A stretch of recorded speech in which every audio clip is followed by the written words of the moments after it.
عليكم ورحمة الله تعالى وبركاته. لحضرة النبي المصطفى صلى الله عليه وسلم وإلى أزواجه وذريته وإلى أصحابه وإلى التابعين وإلى التابع التابعين وإلى العلماء والنقباء والنجباء وإلى أولياء الصالحين وإلى آبائنا وأمهاتنا وإلى المسلمين والمسلمات والمؤمنين والمؤمنات، وخصوصا إلى شيخنا الإمام أبو الحسن الأشعري وإمام أبو منصور الماتريدي بسير الفاتحة.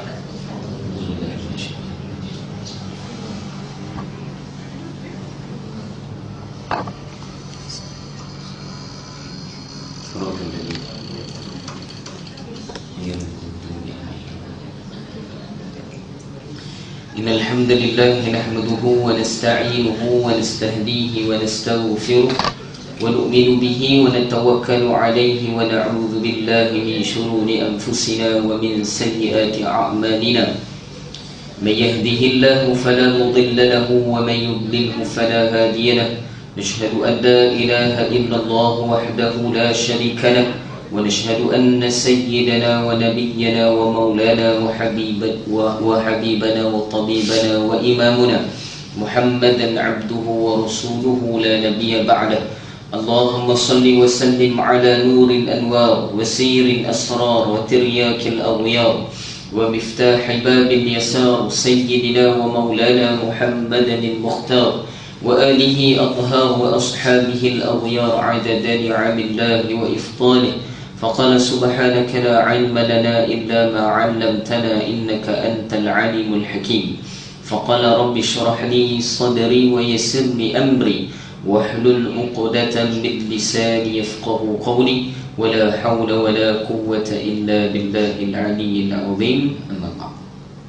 Ashabul fadilah, para alim ulama, para asatizah yang saya muliakan, barisan Tuan Imam, Tuan Bilal, para jatuh kuasa surau Jumaat Al-Raudah, betul muslimin muslimat yang dirahmati Allah Subhanahu wa taala. Oh, belah sana kan? Sana. Pemantau kan? Sama sekali syukur pada Allah Subhanahu wa taala. Menjelang selepasnya maghrib, maka kita sudah berada kepada zon yang sangat diutamakan oleh Allah Subhanahu wa taala. Digelarkan hari-hari Allah, biyaumillah, dengan hari-hari Allah, ataupun digelarkan di dalam Al-Quran sebagai bulan Allah. Di dalam riwayat-riwayat hadis baginda Nabi SAW, tak apa ke saya masuk tajuk tu ni? Selalu kan saya mukadimah kan? Takutkan dia terawih kan? So dia lambat lah tuan-tuan. Di dalam riwayat baginda hadis baginda Nabi SAW tadi, kalau mengikuti live bagi muslimat lah, kalau muslimin live juga tu mungkin lepas Jumaat lah kan. Kalau live waktu Jumaat tu mungkin kat rumah tu risau juga kan. Yang menonton pagi tadi, tengah hari tadi kita bahaskan tajuk tu tajuk tajuk malam ni musyarah berkaitan dengan hari Ashura. Tidak sebut beberapa perkara, sebenarnya banyak lagi hari Ashura ni, sehingga pandangan mengatakan lebih kurang ada hampir 55 peristiwa besar yang berkaitan dengan para anbiya, ini para nabi-nabi yang terdahulu, yang jarang dibincangkan. Mungkin bukan jarang dibincangkan, kita yang jarang dengar. Kita lah jarang dengar kan. Benda ada dalam kitab, kita je jarang dengar. Dan mungkin penelitian terhadap perkara tadi tidak secara teliti, maksud dia tidak secara kemas, menyebabkan kita tak tahu perkara tadi. Sepatutnya orang Islam kita kena lebih tahu apa yang telah didatangkan oleh Allah Subhanahu wa taala yang dan diamalkan oleh baginda Nabi sallallahu alaihi wasallam. Bahkan ia diamalkan beratus tahun di tanah Melayu sendiri. Bukan saya cerita di benua Arab ataupun benua Hijaz sana, tidak, tapi diamalkan hampir ratusan tahun oleh ulama-ulama dan awliya illah kita, yakni tuan-tuan guru besar kita dulu, amalan-amalan ini. Pertama saya datangkan dalil dulu bahawa di dalam hadis baginda Nabi SAW,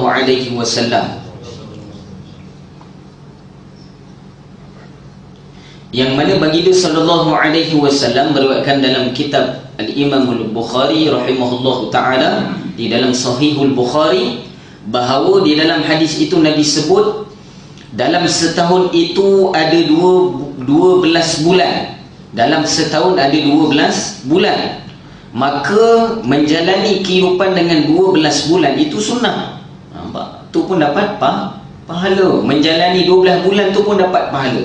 Sebab apa? Dia sunnah baginda Nabi. Sebab Nabi juga lalui 12 bulan. Cuma kita nak tahu Nabi lalui bulan yang macam mana, 12 bulan yang macam mana. Kemudian Nabi sebut di antaranya syahran minha arba'atun hurum. Di dalamnya, yakni di dalam bulan haram ataupun 12 bulan tadi, terdapatnya arba'ah hurum, adanya 4 perkara haram ataupun 4 bulan haram. Apa dia 4 bulan haram itu? 3 yang berturut-turut ataupun disebut di dalam kitab-kitab lama, 3 bulan itu yang dituruti. Dituruti ni berturutlah ataupun digelar adik-beradik. Yang ni saya dah sebut Zul Qaidah, Zul Hijjah, Zul Zikri, bukan Muharram tuan-tuan. Zul Zikri saya. Bolehlah. Hijjah bukan Hajjah tuan-tuan Hajjah pula. Kemudian disusuli dengan 1 bulan, bulan Rejab. Bulan Rejab. Sebab tu di dalam riwayat para ulama sebut, ada orang mengomen boleh mengkomen, mengoma pula orang Perak kan, mengoma. Ada orang mengatakan bahawa bulan Rejab bukan bulan Allah. Kita peliklah. Memang di dalam riwayat hadis ini Nabi sebut bahawa Muharram itu disebut jelas sebagai bulan Allah. Akan tapi ulama lebih cerdas daripada kita, mengatakan apa? Apabila Allah declare 1 bulan di antara 4 bulan yang haram itu adalah bulan Allah, maka keseluruhan bulan yang 4 tu juga adalah bulan Allah. Dapat? Yang biasa kita dengar, ada orang komen tentang status hadis tadi, ulama khilaf, yang mengatakan bahawa bulan Rajab adalah bulan Allah, bulan Syaban adalah bulan Nabi Muhammad, kemudian bulan Ramadan adalah bulan umat Rasulullah sallallahu alaihi wasallam. Dapat? Di dalil dia bersandar pada inilah. Kalau ikut kepada ijtihad para ulama, sesuai. Betul lah. Qiyas, sandaran itu diletakkan sesuai. Bukan kerana tidak ada dalil yang jelas ia tidak boleh dihukum, bukan. Orang Islami kena cerdas. Imam-imam besar terdahulu melihat satu hadis Nabi, mereka boleh mengeluarkan hampir 300 hukum fatwa daripada satu hadis. Kita pandang satu hadis tu pun tak faham, apa lagi nak keluar hukum, tak faham apa benda sebenarnya Nabi sebut ni. Sebab Nabi ini para ulama sebut singkat kata luas maknanya. Singkat kata Nabi ini luas maknanya. Itu perkataan baginda Nabi sallallahu alaihi wasallam. Habis bab tu. Ini dalil kita dah tahu bahawa daripada hadis riwayat Imam Bukhari, hadis yang sahih, bahawa bulan ini digelarkan oleh Allah. Di dalam hadis yang Nabi sebut adalah bulan haram. Kemudian para ulama juga sebut galakan puasa tu semua dah tahu dah. Tu saya tak nak sentuh lah. Kemudian para ulama juga sebut di dalam bulan Muharram ini, ulama sebut dengan jelas bahawa amalan yang berpuasa pada bulan Muharram, ni saya sentuh sedikit. Khilaf para ulama, Nabi sebut dalam beberapa riwayat bahawa sepatutnya kita berpuasa pada hari Tasu'a, yakni hari ini. Kalau nak berpuasa pada hari esok, perlu puasa pada hari ini. Itu sunnah baginda Nabi SAW. Adapun kalau ustaz saya nak puasa pada hari ke-11, contoh besok 10 Muharram tu, saya nak puasa hari Sabtu, boleh tak? Boleh. Dan sehingga di dalam beberapa kitab para ulama bahkan digalakkan berpuasa 3 hari ini. 10, 9, 10, 11 boleh puasa. Boleh puasa. Untuk apa? Menyalahi, bertentangan ataupun bersalahannya kita dengan kaum Yahudi. Malu kita tentang mula tak puasa, orang Yahudi pun puasa, kita tak puasa pula, rugi. Alasan dia satu je, yang berkaitan dengan Nabi Musa ataupun berkaitan dengan siapa? Nabi-Nabi Bani Israel. Kita lebih lagi daripada itu. Patutnya kata Nabi, bahawa para ulama sebut, Nabi sebut dalam riwayat hadis bahawa akulah lebih berhak untuk berpuasa pada hari Ashura. Dapat? Ini saya ambil hukum ini, dalil-dalilnya daripada Jabatan Mufti. Ni web ni, dalam Jabatan Mufti Wilayah Persekutuan. Tak layak tak lah tuan-tuan kan. Nampak? Selamat Ustaz. Tak cerita hukum sini, benda ada cerita je lah. Dapat tuan-tuan eh? Dan inilah pandangan para ulama. Sama, benda yang sama dibahaskan. Okey, habis. Bab ini kita dah tahu secara umum, akan tetapi intipati di dalam hadis ataupun intipati di dalam hari ini yang kita perlu tahu. Tadi saya sebut riwayat daripada siang tadi, kalau kita dengar riwayat daripada kitab Mukasyafatul Qulub Al-Imam Al-Ghazali. Mukasyafatul Qulub adalah kitab tasawuf yang terhidang di dalamnya riwayat-riwayat hadis. Dapat semua yang saya dah bahas. Imam Ghazali pun kita dah kenal, kita mengaji kitab dia. Tadi Tazkirah Jumaat tu mungkin ramai yang tak ada dalam kuliah saya. Saya kena bagi tahulah. Sebab ada orang sekarang ni bila sebut Imam Ghazali, dia pening. Bukan pening, dia macam mana ya kak? Mungkin dia tak faham pun. Kena kesian lah kat dia tak kenal ulama. Kena kesian. Sepatutnya dia kena kenal ulama Islam ni, dia tak kenal. Kemudian dia tuduh, dia fitnah para ulama kita dengan hujah-hujah yang tak valid pada mereka. Orang meninggal boleh lah bahas. Orang dah bahas dengan orang meninggal boleh lah. Cuba dia hidup tengok, bahas tengok dengan. Sebab tu perlunya kita mengenal biografi para ulama. Perlu tahu. Dapat tuan-tuan? Kena tahu tuan-tuan. Sebab di mana kita ini mengambil, Nabi sebut ilmu ini adalah amanah. Agama juga adalah amanah. Jadi ditanya daripada mana kamu ambil, sandaran di mana kamu ambil ni, dan orang yang ambil itu daripada mana dia ambil. Kena tahu. Bukan orang kata ustaz dah orang tua sebut macam ni, orang tua je dalil kita. Belajar ni kena ada dalil daripada para ulama. Dapat? Jelas? Jadi Imam Al-Ghazali dalam riwayat banyak tuan-tuan. Pertama yang disebut di dalam Mukasyafatul Qulub, saya dah sebut sebelum ini, bahawa hari itu adalah hari diterimanya taubat Nabi Adam AS. Esok adalah hari yang diterimanya taubat. Maksud dia sebelum ini pernah diterima taubat pada hari Ashura ini oleh Nabi Adam AS. Abu Bashar, yakni Abu, bapa segala bashar, jasad yang ada, penampilan yang ada adalah Nabi Adam AS. Diterima taubat bila tuan-tuan? Hari Ashura. Paling tahu tu cukup lah. Detail tak tahu tak apa. Yang tahu hari apa ni, tu yang penting. Dan saya nak beritahu, cerita-cerita berkaitan dengan hari Ashura ni untuk apa kita tahu? Segala cerita saja ke? Sebelum tidur, kita sebelum tidur kan? Baca-baca lepas tu tidur. Tak tuan-tuan. Apa yang diceritakan oleh Allah Ta'ala di dalam Al-Quranul Karim dan diriwayatkan oleh baginda Nabi SAW mengikut kacamata para ulama, bukan kita, para ulama yang memahami Quran dan hadis, bahawa hari-hari yang berlaku, peristiwa yang berlaku kepada para anbiya ini bukan sahaja ibrah, dia juga mendatangkan kebaikan pada kita. Kena tahu. Sebab melalui pengalaman mereka lah kita tahu silah ataupun tarik, jalan yang kita nak ambil, bagaimana nak ambil jalan menuju Allah ni bagaimana. So kena tahu tarik perjalanan hidup para nabi terdahulu, kena tahu. Bahkan nabi-nabi yang disebutkan di dalam riwayat ini semuanya adalah nabi dan rasul yang wajib kita ketahui. 25 rasul ni termasuklah dalam bab akidah kita. Maka perlulah ada orang yang menerangkan benda tadi. Ada pun tentang ikhtilafnya riwayat itu. Ikhtilafnya maksud bersalahan pandangan, bukan bersalah, maksud dia tidak bertepatan pandangan tu. Bukan satu salah, tak, ada riwayat maka kita serahlah pada ulama, bukan kerja kita, tuan-tuan.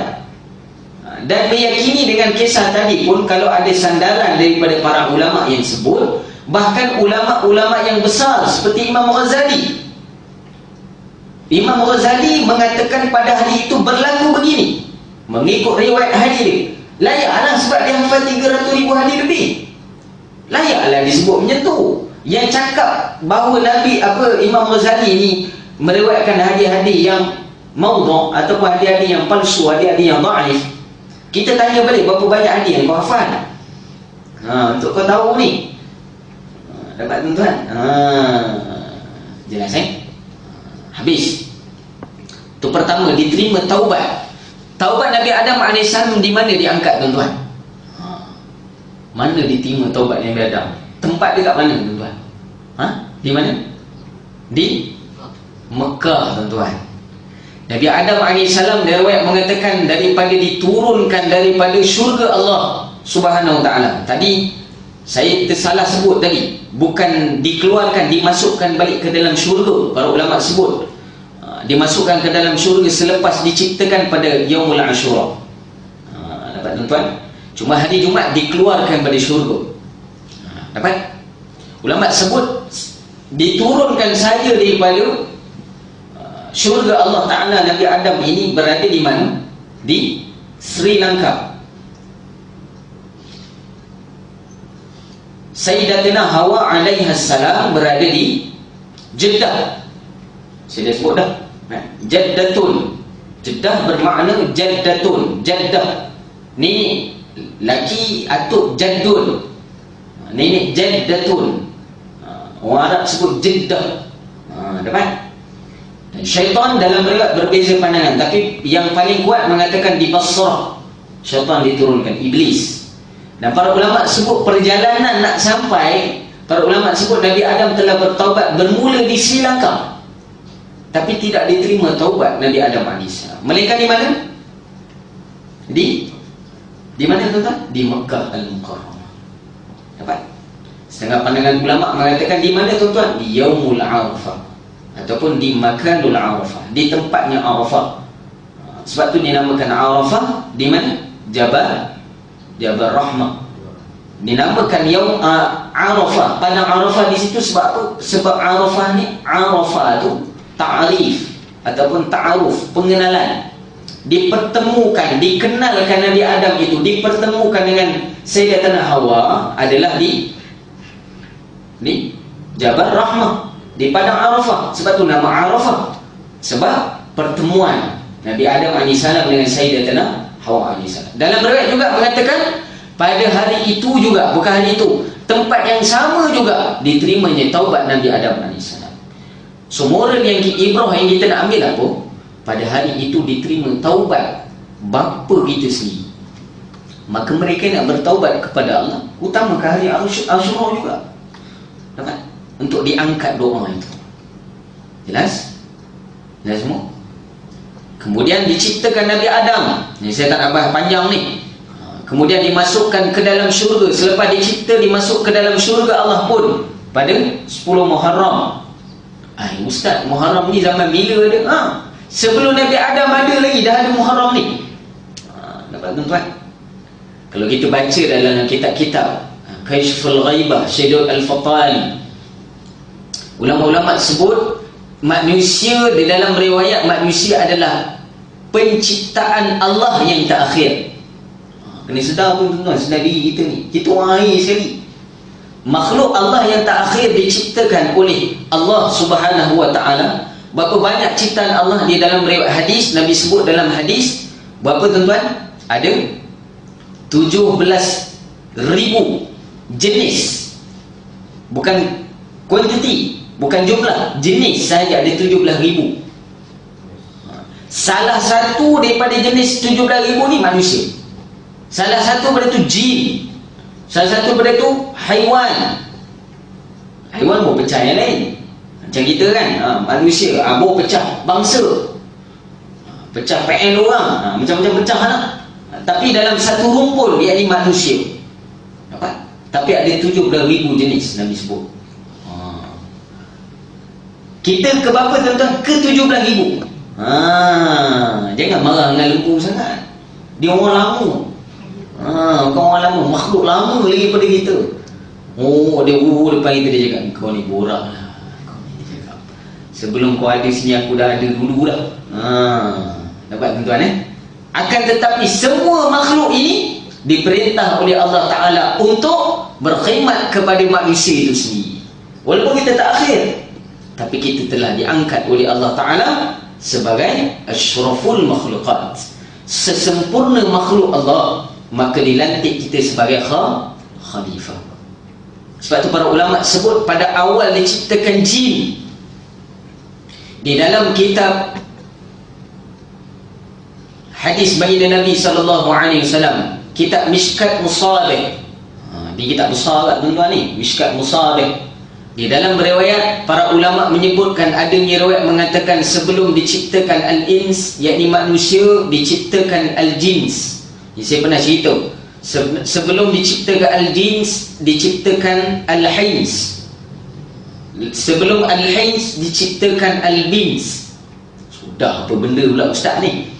Juga diceritakan saya di dalam kitab Al-Imam Fakhruddin Ar-Razi, kitab tafsir Mafatihul Ghaib, bahawa al-ins adalah manusia daripada tanah. Sebelum itu diciptakan al-jins daripada unsur api. Kemudian diciptakan sebelum itu daripada al-hins, daripada unsurnya angin. Sebelum al-hins, al-bins, unsurnya air. Berapa banyak penciptaan tu. Maka para ulama kata kita daripada tanah ni akhir. Bahkan kita ini dilengkapi dengan empat unsur. Empat unsur. Apa kaitan empat unsur ni ustaz? Empat unsur inilah paling besar yang menawan dunia.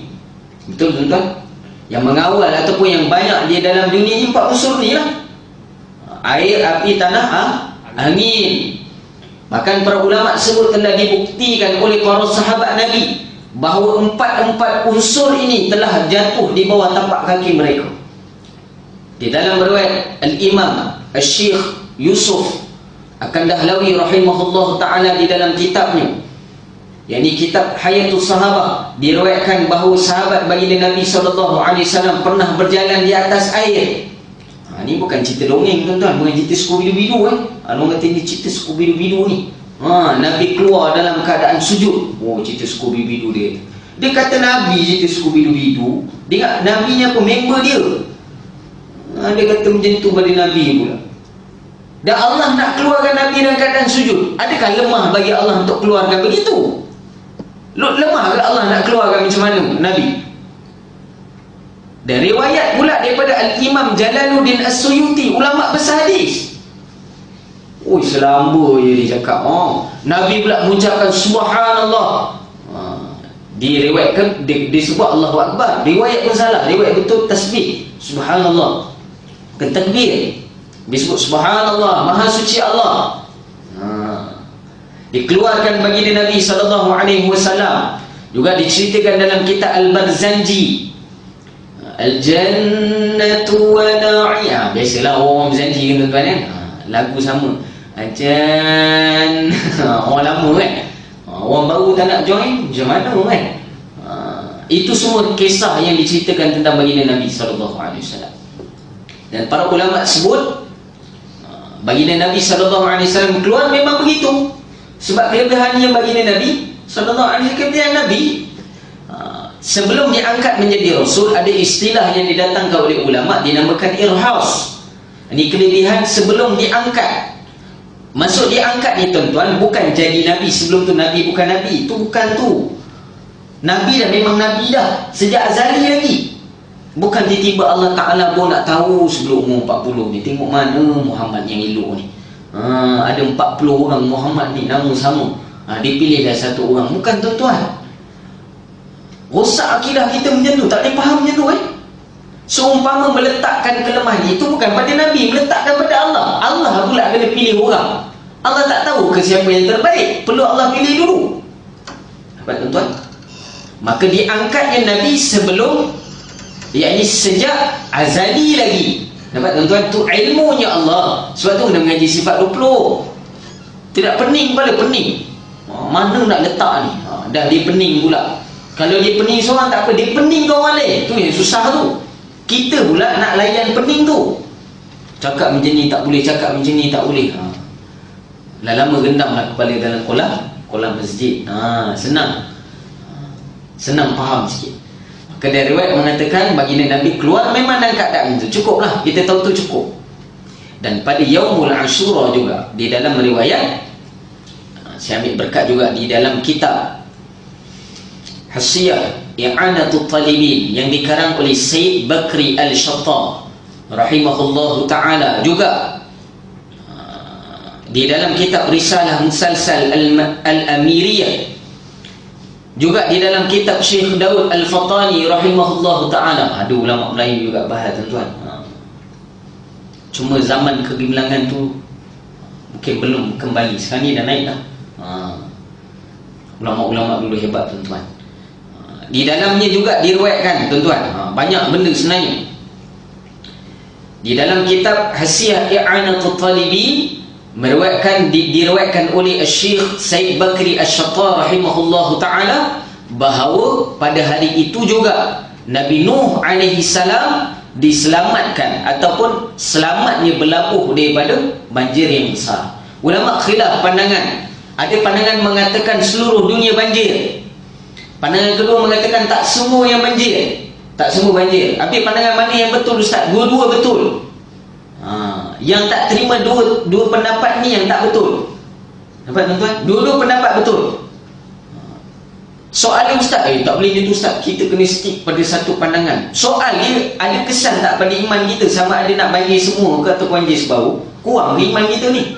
Tak ada kaitan pun dengan keimanan kita, betul? Maka para ulama sebut tak perlulah. Khilaf para ulama pada keadaan itu memang kena khilaf lah, bukan zaman kita. Zaman Nabi Nuh tu yang umur 1050 tahun. Dapat, tuan-tuan? Sebab tu jangan gaduh bab-bab yang gaduh. Tak ada orang tahu betul pun. Dapat, tuan-tuan? Maka dilaburkan dalam riwayat, dilaburkan kapal Nabi Nuh alaihi salam pada 10 Muharram. Pada 10 Muharram. Dan di sinilah adanya riwayat, tuan-tuan, adanya riwayat tentang datangnya perkara ataupun amalan yang diambil daripada kitab-kitab para ulama terdahulu, khususnya dalam bab menyatakan perkara yang berlaku pada Nabi Nuh AS. Nabi Nuh berdarat di mana, tuan-tuan? Di dalam Quran jelas adalah di Bukit Judi. Bukit Judi di mana, tuan-tuan? Di mana? Di mana, tuan-tuan? Ya, Turki. Sejarah besar tu. Tak nak cerita bab tu, nanti panjang nanti. Para ulama menyebut berapa orang sahaja yang naik di atas kapal Nabi Nuh AS, tuan-tuan. Bukan orang, bukan haiwan, orang. Kapal Nabi Nuh besar, sangat besar. Para ulama sebut sangat besar. Dimuatkan manusia dan juga haiwan ketika itu. Kena selamatkan, tutukan Nabi Nuh AS. Dan dalam riwayat, kata para ulama di dalam riwayat hadis, hanya 82 orang sahaja. Dalam riwayat lain 83 orang. Nampak, tuan-tuan? Selama 950 tahun Nabi Nuh AS mengembangkan usaha dakwah Islamiah atau mendakwatul tauhid, yakni membawa manusia kepada Islam, kepada ajaran agama Allah Subhanahu wa taala selama 950 tahun. Baru dapat 83 orang, tuan-tuan. Kiraan dia kalau nisbah 950 tahun bagi dengan 83 berapa? Doktor, berapa, doktor? Saya nak kira tahun ni pula pening kepala. Anggaran para ulama lebih kurang hanya 1 ke 2 orang ataupun 1 ke 3 orang sahaja setahun. Setengah kata 10 tahun nak dapat 80 orang tu. Lama tak, tuan-tuan? Jadi nak ajak orang pada kebaikan ni jangan putus asa, tuan-tuan. Jangan putus asa. Ada orang lebih lama daripada kita. Bahkan lamanya kita, lebih lama lagi. Maksudnya bukan mengatasi waktu hidup, waktu mati kita pun, kita hidup ni 60-70 je. Lebih waktu mati kita lagi. Dapat, tuan-tuan? 60 hidup je. Tolaklah dengan 950 tu. Baki 950 tu, semua waktu mati kita tuan-tuan dah ada dalam kubur lah waktu tu. Jarang orang sampai umur 950 ada tuan-tuan. Tak ada lah tuan-tuan. Kalau ada diawetkan di muzium negara. Diawetkan manusia ni apa makanan dia. Ada orang hantar video tuan-tuan. Ada orang tua kan. Saya tengok dengan abang saya di balkon dia tunjuk ada orang tua tu, umur dia 90 lebih dekat 100. Orang tanya dia apa rahsia Tuan Haji, dia cakap orang tu tanya apa rahsia Tuan Haji ni boleh kekal sihat. Dia cakap mudah saja, nak makan apa makan je, dia cakap. Wah, saya kata nilai daripada lain ni, saya cakap. Dia tak pakai spek, makan nak makan je, dia kata. Terpulang tuan-tuan, nak ikut tak ikut terpulang. Tu bukan riwayat hadis tuan-tuan. Nak ikut tak ikut terpulang lah. Dia kata tak perlu makan je apa. Ikutlah tuan-tuan. Kalau makan lebih kena buang lebih lah tuan-tuan. Itu adat. Tapi kesihatan ni Allah yang bagi. Kita ikhtiar. Dan para ulama sebut apabila diturunkan, dilakukan Nabi Nuh AS dengan 83 orang, termasuklah haiwan-haiwan yang ada. Ulama berbeza pandangan haiwan apa yang ada dalam kapal. Antaranya dalam riwayat mengatakan gajah, dan riwayat lain mengatakan harimau, singa dan sebagainya. Tikus pun ada. Tikus pun ada. Cuma ulama beza pandangan khinzir dah ada belum waktu tu. Saya tak nak cerita lah bab tu. Nanti tuan-tuan marah saya pula. Nantilah, tu cerita lain. Dapat tuan-tuan, nanti cerita kita punya ni. Dan di dalam kitab Risalah Al-Musassal Al-Amiriyah diriwayatkan bahawa, saya baca petikan ni pada halaman ke-26 bersama syarahannya. Begitu juga apa yang dilakukan. Qala musannif rahimahullahu ta'ala, nafa'ana bihi wa bi'ulumihi fid daraini amin. Ini asal usul apabila berlabuh saja Nabi Nuh AS. Apa yang Nabi Nuh buat? Kita baca riwayat ni dulu. Begitu juga apa yang dilakukan oleh sebahagian orang daripada memasak bubur pada hari Ashura. Ni dalil dia. Mana datang bubur Ashura ni? Yang orang dah meniaga sekarang ni. Dah meniaga kan? Dah meniaga tuan-tuan. Valid. Bukan saja pada 10 Muharram, bahkan 10 Zulhijjah pun valid juga. Akhir tahun valid bubur Ashura. Buatlah tuan-tuan, bukan mesti wajib pada 10 Muharram, tapi mengambil ibrahnya Nabi Nuh AS. Kita baca riwayat dulu. Adalah merupakan suatu perkara bid'ah. Maksudnya apa bid'ah ni? Ni yang saya seperti tuan-tuan. Bid'ah menurut pandangan para ulama terdahulu, perkara yang tidak dilakukan oleh Nabi, tapi ia bukan hukum. Perkara bid'ah bukan perkara haram. Ada orang bid'ah, haram ni, masuk neraka. Dia nampak orang kat neraka ni. Pelik kita sekarang ni. Para ulama sebut dengan kalimah la ilaha illallah. Nabi sebut man akhiru kalam la ilaha illallah dakhala al-jannah. Barang siapa yang di akhir kalamnya mengucapkan la ilaha illallah, mengucapkan la ilaha illallah tanpa tahu makna pun tak apa, yang penting dia ucap. Dalam riwayat cukup Allah, cukup. Ada orang kata zikir Allah tak boleh. Pelik gitu. Tak baca riwayat banyak tu. Allah ni tak ada makna je. La ilaha illallah. Sian kita cakap, tak tahu dia. Jangan marah tuan-tuan, cakap kesian. Lagi dia marah kan? Lagi dia marah pula. Kesian lah, dia tak tahu tuan-tuan. Bukankah di dalam riwayat yang sahih bahawa baginda Nabi SAW sebut tidak akan berlakunya kiamat selagi adanya orang yang mengucapkan Allah, Allah, Allah. Bukan la ilaha illallah, Allah, Allah, Allah. Dengan lafaz Nabi sebut Allah. Adakah Allah tidak bermakna?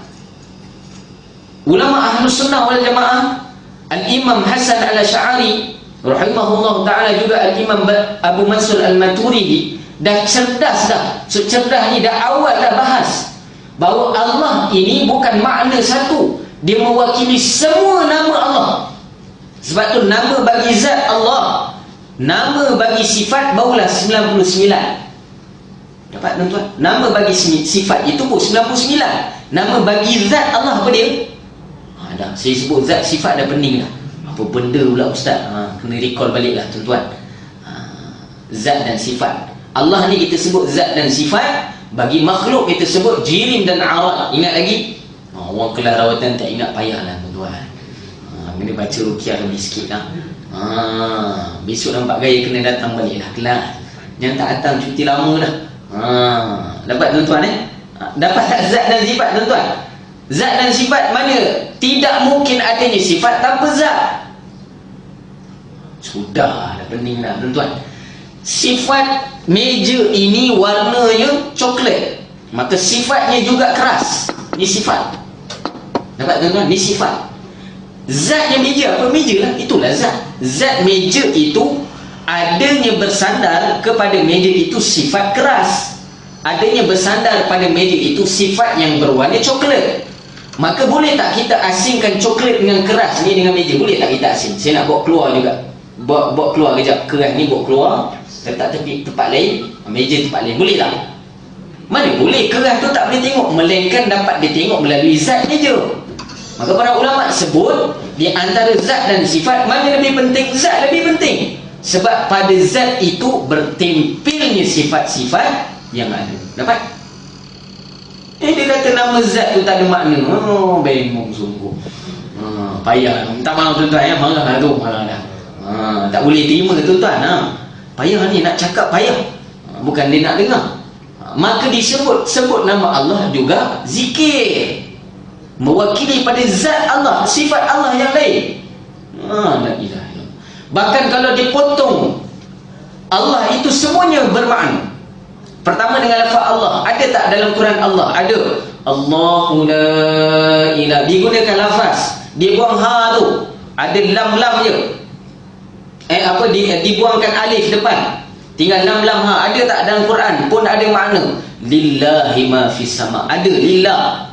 Dibuang lam kedua pula, ada lam dengan ha saja. Ada tak ayat Quran yang bermakna? Bila letak Quran tu ada makna lah tuan-tuan.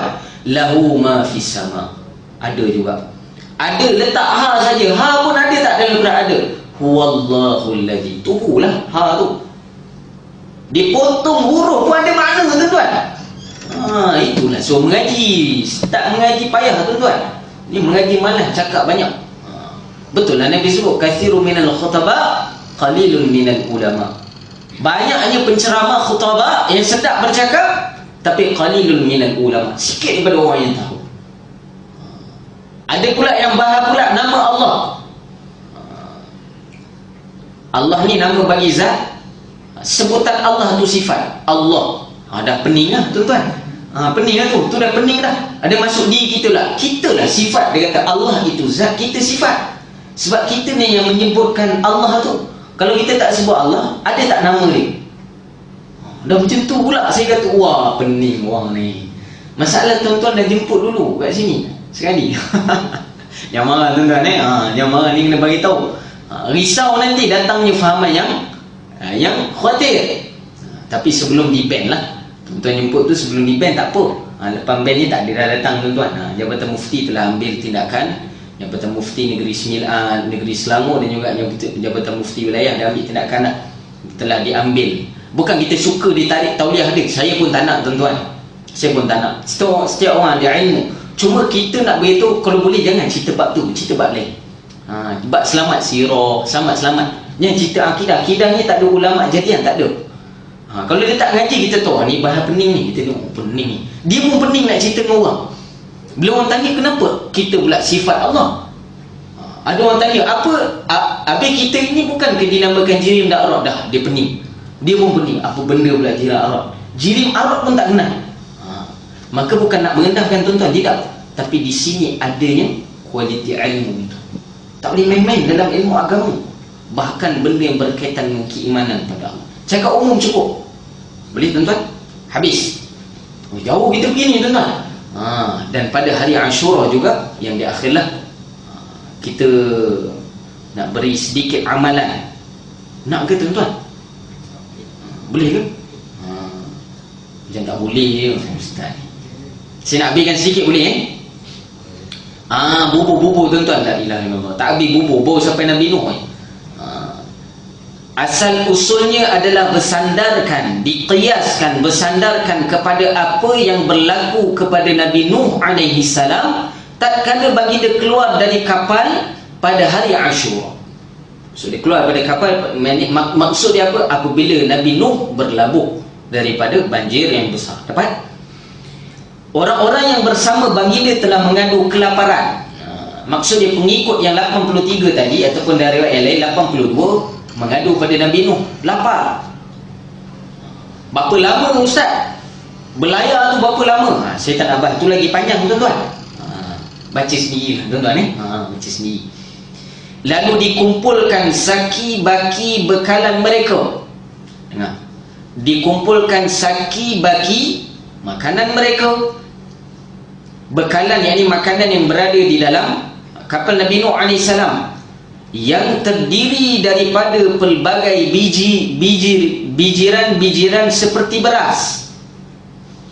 Yang kedua kacang dal dan sebagainya. Di dalam riwayat berbeza pandangan Al-Imam Ibnu Hajar Al-Asqalani rahimahullahu ta'ala, ulama besar tuan-tuan. Siapa Ibnu Hajar ni tuan-tuan? Pensyarah kepada kitab Sahihul Bukhari. Nama kitabnya Fathul Bari. Fathul Bari, pembukaan kebaikan bagi Allah. Al-Bar, kebaikan. Fathu, dibukakan akal Al-Imam Ibnu Hajar Al-Asqalani untuk mensyarahkan Sahihul Bukhari. Hebat Al-Imam Ibnu Hajar Al-Asqalani. Antara bijiran ini saya tak nak detailkan sebab berbagai-bagai pandangan. Akan tapi kebanyakannya daripada biji-bijiran. Dapat bijiran-bijiran yang ada, dan riwayat mengatakan hampir ke-9 riwayat pertama. Dalam riwayat yang lain juga ke-8 ataupun 7 campuran. Sama tak dengan bubuk syurah kita? Ke tak pernah tengok tuan-tuan? Pernah tengok tak bubuk syurah ni? Jangan yang tengok latest ni. Yang latest ni banyak beza tuan-tuan. Kalau ada sambal sambal nasi lemak pun orang campur dalam tu. Jangan tuan-tuan. Nasi lemak strawberry lah, habis semua hilang. Marah ustaz ni. Tak marah tuan-tuan. Bila rasa nikmat tu lain kan, pelik kan. Bubuk Ashura adalah terdiri daripada campuran biji-bijian yang didatangkan oleh siapa tuan-tuan? Ni siapa tadi? Siapa yang buat ni? Nabi Nuh AS. Mengikut pandangan siapa tuan-tuan? Al-Imam Said Baqri. Juga di dalam kitab Al-Imam Al-Ghazali. Juga di dalam kitab Al-Imam Ibnu Hajar Al-Asqalani. Ini semua ulama besar dalam mazhab Syafi'i. Bahkan besar dalam ilmuan hadis. Takkanlah diorang tak tahu benda tu. Habis orang Arab buat ke ustaz? Setakat ni tak nampak lagi lah. Tapi kebanyakannya diamalkan di tanah Melayu tuan-tuan. Tempat lain bukan tak ada, kita tak pergi tengok. Kita tak pergi tengok. Tempat lain ada tak tuan-tuan jawapan ni? Ada tak? Ada tak tuan-tuan gagak? Ada. Ustaz, bubuk Ashura adalah amalan daripada Syiah. Senang ni. Habis, tutup, hujah. Kenapa hujah kamu begitu? Sebab amalan dia sama macam Syiah.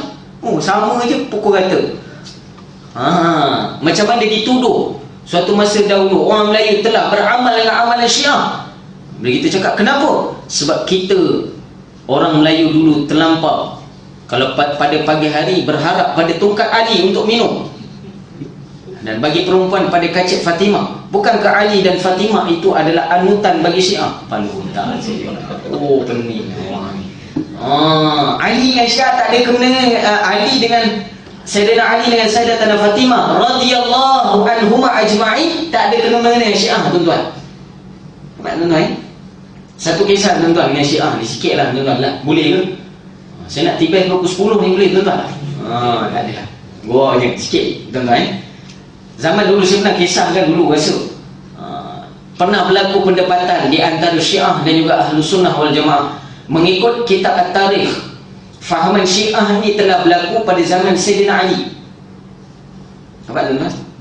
Sayyidina Ali. Perubahan di antara pemerintahan Sayyidina Ali dan Muawiyah radhiyallahu anhuma. Keduanya baik. Yang salah pengikut Syiah ni, dia asal perkataan Syi'in.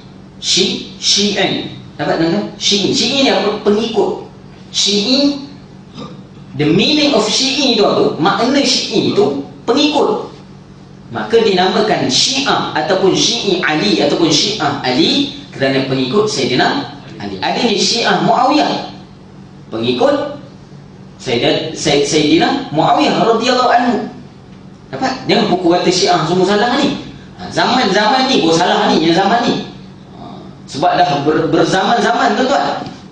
Jadi yang kita nak faham, di zaman dahulu dalam riwayat kata tuanku saya pernah berlaku perdebatan besar di antara imam ahli sunnah wal jamaah dengan ulama Syiah. Ahli sunnah ni bila pula datang, tuan-tuan? Bila datang ahli sunnah, tuan-tuan? Bila datang ahli sunnah wal jamaah? Oh, tak pasti, tuan-tuan. Zaman Nabi lah, tuan-tuan. Nabi lah buat ahli sunnah wal jamaah. Ya ke ustaz? Cuma nama tu tak adalah disebut ahli sunnah wal jamaah. Lafaz tu ada riwayat daripada Imam Muslim. Cuma secara slogan itu tidak dibawa. Dapat, tuan-tuan? Kenapa slogan ada nama-nama ni, macam nama persatuan? Bukan nama persatuan ni, tuan-tuan. Adanya nama-nama ini sebab apa? Sebab untuk membezakan. Ustaz, bukan ke kita tak boleh membezakan sama Islam? Bukan Nabi yang bezakan kita ke? Nabi sebut akan terbahagi 73 kelompok esok akhir zaman. Bukan Nabi yang sebut. Ulama Syiah dah bahas 70 golongan. 73 tu apa dia? Ulama dah bahas dah. Dah ada satu kitab 73 golongan. Dah bahas dah. Dah ada dah. Kita buat pelik pula. Tak. Ni tak. Ni bukan rahmatan lil alamin. Sedap je sebut Al-Quran. Entah makna apa pun tak tahu. Dapat, tuan-tuan? Okey, habis. Zaman Syiah ni para ulama sebut pada zaman itu kegemilangan Syiah, lalu dijemput imam Ahlus Sunnah wal Jamaah. Kisah ini didatangkan seorang imam yang besar. Siapa, tuan-tuan? Dirahsiakan nama dia. Dirahsiakan sebab apa? Sebab saya tak ingat, tuan-tuan. Tidak dinamakan nama syekh ini. Cuma ini adalah syarahan para ulama. Bila dalam kitab dia ada syarah-syarah. Bila datang para ulama sebut, didatangkan ulama ini, dijemput. Bila disebut pada ulama Syiah ni, kamu nak bahas kat mana, nak debat kat mana, debate kat mana? Debate di tempat kami. Maka datanglah ulama Ahlus Sunnah wal Jamaah ni. Dia sampai-sampai, mungkin ada orang dah dengar dah cerita ni.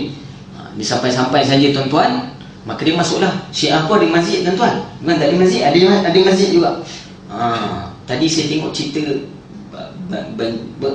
apa nama dia? Banjari Baijan, apa dah nama dia? Banjari Baijan tu. Tu Syiah lah, tuan-tuan, tu. Dalam, saya bukan tuduh Salmahan tu Syiah, tuan-tuan. Tapi cerita dekat Kashmir tu, itu antara tempat Syiah. Dapat, tuan-tuan? Dah cukup lah tu cerita Baijan pula. Para ulama sebut bila didatangkan imam besar, imam Ahlus Sunnah ini datang, maka nak masuk masjid tadi, tempat hall dia, hall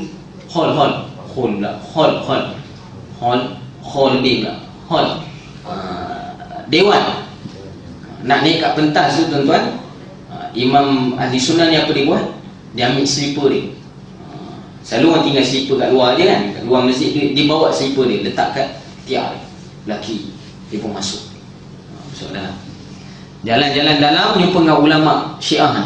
Ulama Syiah kata, kenapa kamu tak tinggal slipper kat luar? Tinggallah slipper kat luar, tak ada orang curi. Maka Imam Ahlus Sunnah wal Jamaah ni jawab pada Imam Syiah ni. Dia kata pada zaman Nabi SAW dahulu ada beberapa riwayat yang kami pernah terima bahawa Syiah ni seorang pencuri slipper. Dia cakap macam tu kan, ulama Syiah. Marah ulama Syiah ni. Dia marah ulama Syiah ni, marah pada ulama Ahlus Sunnah ni, dia marah. Hentak-hentak meja dia marah. Kemudian dia kata, apa dia cakap sambil dia marah tadi, apa perkataan yang buat yang bila dia marah, apa yang dia ucapkan? Dia kata di zaman Nabi dulu mana ada Syiah. Faham tak, tuan-tuan? Imam Syiah pun mengaku zaman Nabi tak ada Syiah, tuan-tuan. Ulama Ahlus Sunnah cakap cukuplah. Zaman Nabi tak ada Syiah, apa lagi kita nak bahas? Apa lagi nak bahas? Cukup. Bab slipper je, tuan-tuan. Ulama Ahlus Sunnah tu cakap zaman Nabi dulu mana ada Syiah. Zaman Nabi dulu orang-orang Syiah ni kuat cuit slipper dia. Selalu cuit slipper orang. Ulama Syiah pula jawab sambil marah, dia kata zaman Nabi mana ada Syiah. Cukuplah. Balik, tuan-tuan. Balik ulama Ahlus Sunnah. Ustaz betul ke riwayat ni? Adalah dalam kitab tuan-tuan. Nak buat kaji selidik tu tak sempat tuan-tuan. Cuma para ulama sebut bagaimanapun keadaan kita, Islam akan tetap ditinggikan oleh Allah Subhanahu Wa Taala. Nampak tuan-tuan? Maka antara sunnah yang diamalkan oleh para anbiya, soalnya para ulama sebut, adakah amalan tadi tidak diamalkan oleh Nabi tapi kita amalkan? Adakah perkara tadi bertentangan dengan agama? Kita dah jawab semalam, bukan semalam, kemarin. Dapat tuan-tuan? Tak datang payah. Tengok baliklah tuan-tuan. Ada bab pada menyatakan at-tarq ataupun takrir, ataupun istilah nak bahas bid'ah lagi panjang tuan-tuan. Istilah itu pun berbeza pandangan ulama, bid'ah dan bada'ah. Bid'ah adalah inovasi ataupun innovation. Kalau bada'ah renovation, benda beza tuan-tuan. Inovasi dan renovasi benda berbeza. Sudah, inovasi renovasi apa beza dia ustaz? Sama je saya rasa. Beza tuan-tuan. Kaji yang tu dulu kita cerita bahasa Arab. Dapat tuan-tuan Maka para ulama sebut, walaupun disebut sebagai perkara bid'ah, tidak dilakukan oleh baginda Nabi SAW, bukan bermakna perkara tadi haram. Kembali pada hukum. Kalau membuat bubur bukan bulan Muharram, apa hukum dia tuan-tuan? Haram. Mana ada orang haram buat bubur ni. Haram. Kalau pada 10 Muharram, samalah hukum dia. Cuma lebihnya para ulama sebut sebab ada riwayat. Apa? Ustaz betul ke riwayat pada Nabi Nuh? Tunggu hari kiamat lah, tanya sendiri. Nampak tuan-tuan? Nak betul-betul valid, pergi tanya esok dekat hari kiamat pada masyarakat. Jumpa semua, jangan risau. Dapat tuan-tuan? Senang lah tu. Itu dalil marah lah. Dalil yang paling mudah, ada tak riwayat Nabi yang Nabi menghalang buat bubur Asyura? Senang. Dapat tuan-tuan? Orang marah kita buat bubur Asyura, kita tanya, ada tak dalil hadis Nabi yang Nabi sebut dengan jelas bahawa diharamkan bagi kamu buat bubur Asyura? Ada tak? Jawapan dia tak ada tuan-tuan. Cari dah sampai kiamat, kurang 2 hari, tak ada. Tak ada, tak jumpa tuan-tuan. Sebab itu saya nak cari terulang lah tuan-tuan. Dapat jelas? Maka amalan ini juga adalah amalan para Nabi-Nabi terdahulu. Maka kalau diamalkan oleh kita, salah kan? Tak salah. Bahkan memberi makan pada orang lain, apa hukum dia?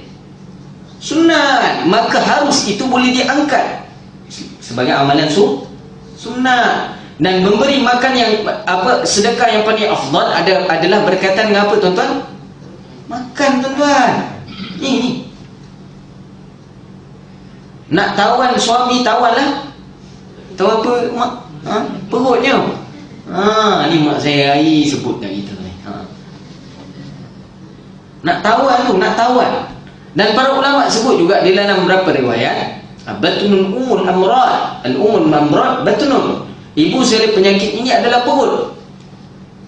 Maka dihimpunkan di situ para ulama sebut dijaga. Kalau dijaga makan, dia dapat pahala. Sebab menjaganya tubuh badan. Kalau memberi makanan yang berkhasiat pada orang, tak dapat sunnah. Bagi makan satu, kemudian memberi perkara yang baik untuk menjaga kesihatan dia. Dapat tuan-tuan jelas? Dan setakat ini pengalaman saya di pondok-pondok, kalau buat bubur Asyura tak ada lagi orang baca mentera tuan-tuan. Pergi pagi balik malam, tak ada tuan-tuan. Tak ada tak ada sepanjang ni tak ada. Kalau ada bagi tahu saya lah tuan-tuan. Saya rasa tak ada lah tuan-tuan. Orang pun penat nak baca, nak tolak lagi, penat tuan-tuan. Adalah orang tak datang. Fikir ramai tak turun pula buat bubur Asyura seorang. Contoh dengan sini tuan-tuan, tempat lain tak sempat lah nak baca mentera tu, penat. Dapat tuan-tuan cukuplah menghukum orang lain. Jelas? Cukup menghukum orang lain.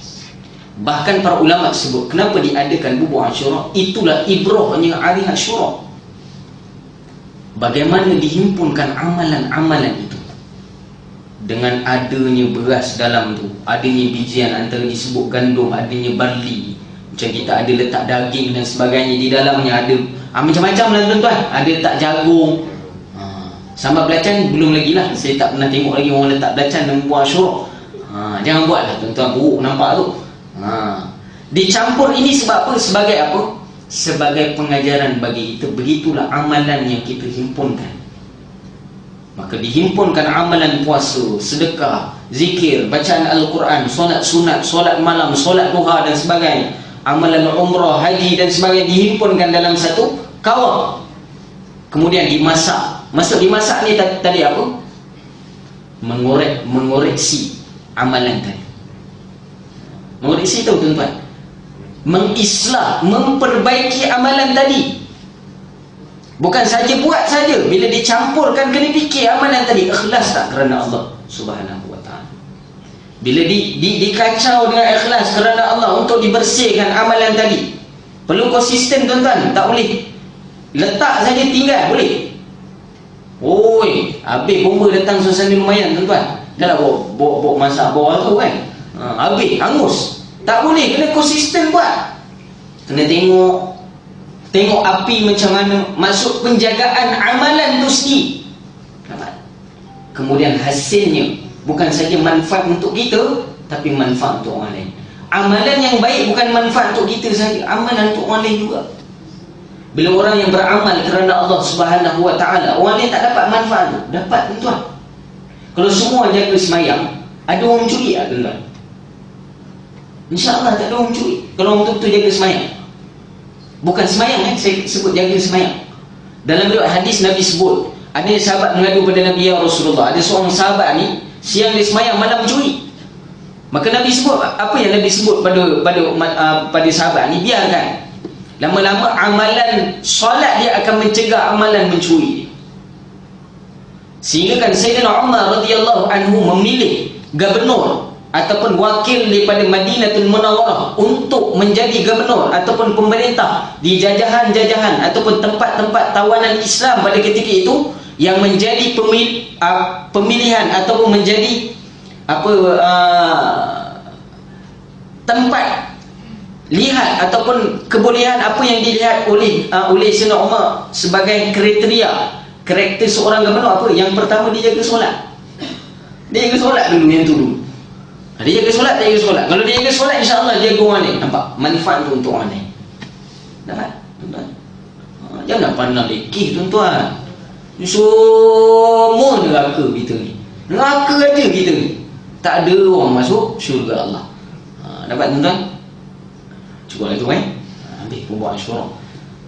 Ada bangkangan. Ya, bangkangan bukan pertanyaan. Ada bangkangan tuan-tuan. Agak tak ada lah tuan-tuan Tepat luar nak rukiah ni. Kalau bangkang juga dah penat sampai 9.30 dah ni tuan-tuan. Saja je bagi lama sikit. Supaya amalan kita diterima oleh Allah Subhanahu wa taala. Dan di akhir besok tuan-tuan, sebaik-baiknya sepanjang hari ini banyakkan bacaan hasbiyallah wa ni'mal wakil. Hasbiyallah wa ni'mal wakil. Ni'mal maula wa ni'mal nasir. Banyak bacaan tu kalau mampulah.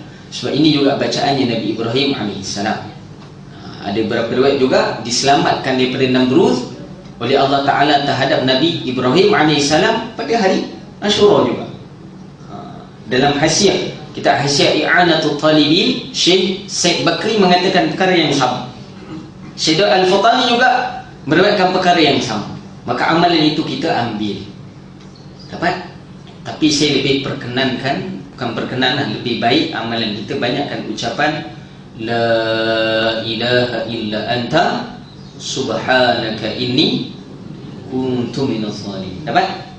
La ilaha illa anta subhanaka inni kuntu minaz zalimin. Almarhum Syekh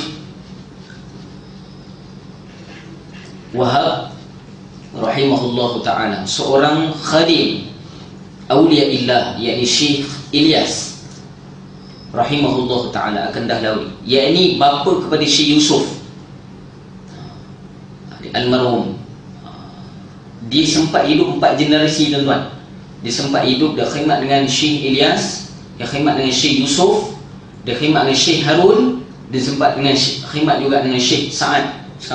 Cicit pada Maulana Ilyas, Syekh Ilyas. Syekh Wahab Sa'ad rahimahullahu ta'ala, seorang ulama besar di Pakistan, di Bangla. Para ulama sebut, dia menyebutkan bahawa bukan sahaja pada hari Ashura, sebenarnya amalan la ilaha illa anta subhanaka inni kuntu minaz zalimin ini kita perlu buat. Tapi amalan ni setiap hari kena buat. Paling kurang kena buat 1000 kali dia. Ada orang buat tuan-tuan, 1000 kali setiap hari kena buat. Sebab apa tuan-tuan? Sebab kita paling banyak menzalimi diri kita.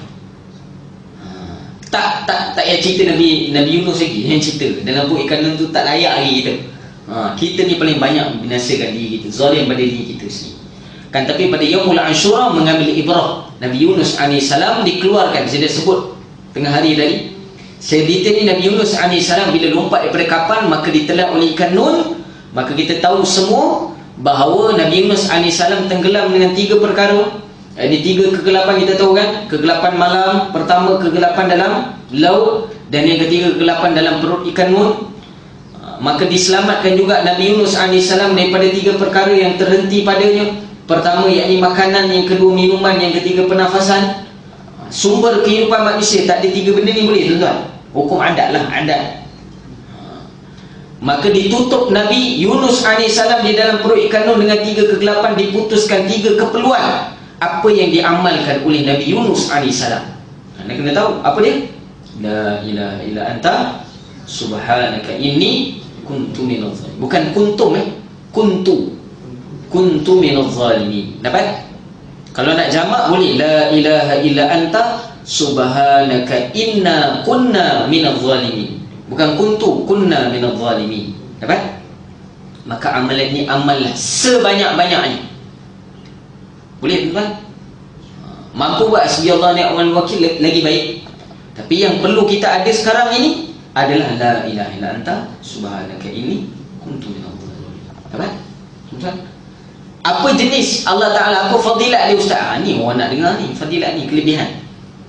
Para ulama sebut seperti mana yang didatangkan pada Nabi Yunus, cuma tak sama lah, tak ada lah cerita dia sama, kita pun kena masuk dalam perut ikan juga tuan-tuan. Taklah, na'udzubillah zalik lah. Tapi masalah itu juga akan dibuka oleh Allah Subhanahu Wa Ta'ala. Kalaulah 3 keperluan hidup pun Allah boleh datangkan kepada Nabi Yunus AS, Allah boleh hidupkan Nabi Yunus tanpa 3 keperluan hidup ni, takkan Allah tak boleh beri pada kita. Dapat tuan-tuan? Allah yang sama pada zaman Nabi Yunus, Allah yang sama juga pada zaman Rasulullah, Allah yang sama juga pada zaman kita. Ke Allah lain-lain tuan-tuan? Oh, zaman ini dua Allah lain ni. Allah yang sama tuan-tuan maka Allah yang sama juga boleh beri pada kita. Boleh tuan-tuan, insya-Allah. Amalan berat-berat nak cek kursi lah apa, tak baca ni dulu. Dengan niat apa? Dibersihkan diri kita dan diterimanya taubat kita dengan berkat bacaan yang dibaca oleh Nabi Yunus AS yang diajar, diilhamkan oleh Allah Ta'ala sendiri. Maka seumpama itulah diangkat juga taubat kita seperti mana diangkatnya taubat Nabi Adam AS, dan dikeluarkan kita ini daripada masalah yang dibelenggu oleh kita. Semua ada masalah, tak cerita tuan-tuan. Semua ada masalah termasuk saya tuan-tuan, semua ada masalah. Dapat tuan-tuan Maka amalan inilah menjadi bekalan. InsyaAllah semua boleh ikut saya yang terakhir. Bismillahirrahmanirrahim. La ilaha illa anta subhanaka inni kuntu minadh zalimin. La ilaha illa anta subhanaka inni kuntu minadh zalimin. La ilaha illa anta subhanaka inni kuntu minadh zalimin. Boleh tuan-tuan? La ilaha illa anta, tidak ada Tuhan melainkan Kau ya Allah. Anta dengan makna bimufrad, yakni dhamirnya mufrad. Anta itu kamu dengan mufrad, yakni seorang, ini satu saja, ini zat Allah Subhanahu Wa Ta'ala. Tidak ada yang boleh mengeluarkan masalah kita melainkan Allah. Tidak ada yang boleh mengeluarkan penyakit melainkan Allah. Itu semua kena letak dalam hati kita. Subhanaka, maha suci Engkau ya Allah. Inni kuntu minadh zalimin, sesungguhnya aku telah menzalimi diri aku. Maka diletakkan amalan ini untuk diangkat amalan yang lain. Boleh semua? InsyaAllah tuan-tuan. Kalau qabiltu bil ijazah, sebut qabiltu bil ijazah. Kalau jamak qabilna bil ijazah. Saya terima ijazah tu, sebut saya terima ijazah. Maka amalannya diambil daripada guru-guru kami, juga saya ambil juga daripada almarhum Haji Abdullah ataupun Syekh Haji Abdul Wahab. Ambil pada dia sibuk lah tu amalan tu boleh buat. Dan tuan-tuan guru kita yang dulu, amalan-amalan pada hari Ashura, antara amalan yang digelakkan banyak, tapi kita fokus satu-satu dulu. Maka kita amalkan amalan yang diamalkan oleh Nabi Yunus AS. Boleh semua insya-Allah. Ustaz, tak ada amalan lagi pening tu. Tak tanya tuan-tuan. Boleh insya-Allah. Wallahu taala alam. Tu saya. Ada apa-apa tuan-tuan? Tak ada kot 9:30 dah. Kan nak buat Ashura lagi. Tak ada tuan-tuan Sini tak adalah, boleh buat masing-masing kat rumah insya-Allah. Buat kat rumah cukup lah bagi anak nak makan. Maka dalil kita dah tahu dia bersandarkan kepada Nabi Yunus, Nabi Nuh AS, amalan bubur Ashura itu sendiri, dan amalan-amalan yang disandarkan oleh para anbiya, bukan ulama. Saya datangkan dalil para nabi-nabi. Maka amalan ini sepatutnya menjadi perkara besar bagi kita insya-Allah. Bismillahirrahmanirrahim. Alhamdulillahirabbil alamin.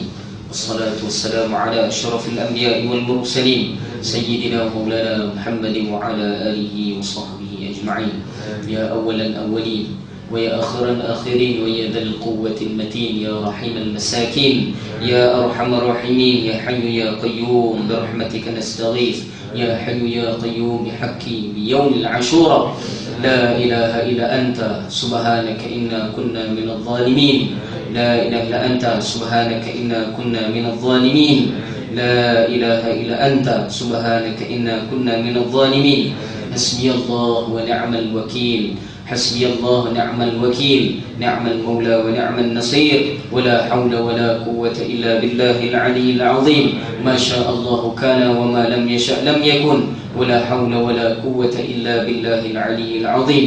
اللهم ربنا آتنا في الدنيا حسنة وفي الآخرة حسنة وقنا عذاب النار. صلى الله على سيدنا محمد وعلى آله وصحبه أجمعين والحمد لله رب العالمين. Yang baik semua kepada Allah, yang buruk pada nafsu amarah saya mohon maaf. Wabillahi taufik wal hidayah. Assalamualaikum warahmatullahi taala wabarakatuh.